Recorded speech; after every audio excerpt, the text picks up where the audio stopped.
देवी का हाथ पकड़कर चलो, जीवन में और कभी किसी के पैर पकड़ने की नौबत नहीं आएगी। कोरोना के समय की बात है। एक औरत रहती है, उसका पति, उसका बच्चा, उसके बहन भाई सब परदेश में रहते हैं। तो ओ माँ मुंबा देवी से क्या विनती करती हैं और हम आपको इस गाना के जरिए बताते हैं। मुंबई का मुंबा देवी, कलकत्ता का काली, हो सहाई हो तू ना।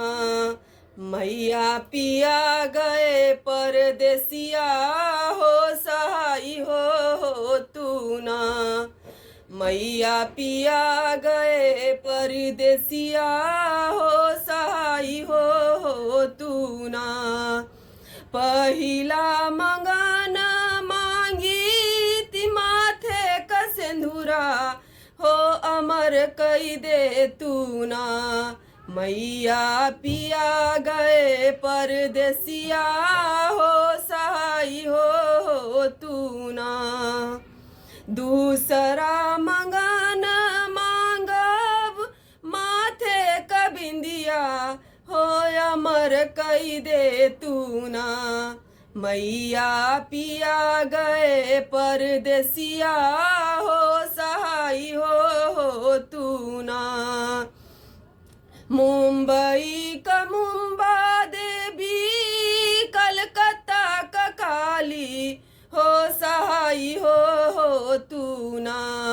मैया पिया गए परदेसिया, हो सहाई हो तू ना। तीसरा मंगन मांगी थी हाथे का चूड़िया, हो अमर कई दे तू ना। मैया पिया गए परदेसिया, हो अमर कई दे तू ना। चौथा मंगन मांगी थी अंगे का चुनरिया, हो अमर कई दे तू ना। मैया पिया गए परदेसिया, हो सहाई हो तू ना। बहिनी मोर परदेश बाड़ी, कुली परिवार, हो सहाई हो तू ना। मैया पिया गए परदेसिया, हो सहाई हो तू ना। भैया मोर परदेश हाय, कुली परिवार, हो सहाई हो तू ना। मोरे मई के कबीरनवा, हो सहाई हो तू ना।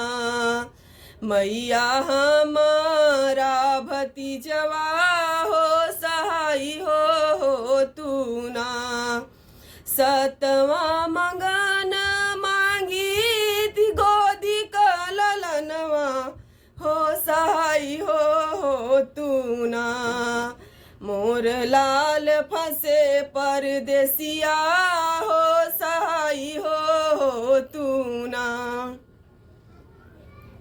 उस समय दुआओं के सिवा और कुछ नहीं था किसी के पास। जो जहाँ पर था बस दुआ ही कर सकता था। वो मेरी दीदी थी, यही गीत गाती थी, बहुत रोती थी। देखो ना मुंबा देवी ने सुना, सब जहाँ जैसे थे सब सुरक्षित थे। जय हो माता मुंबा देवी।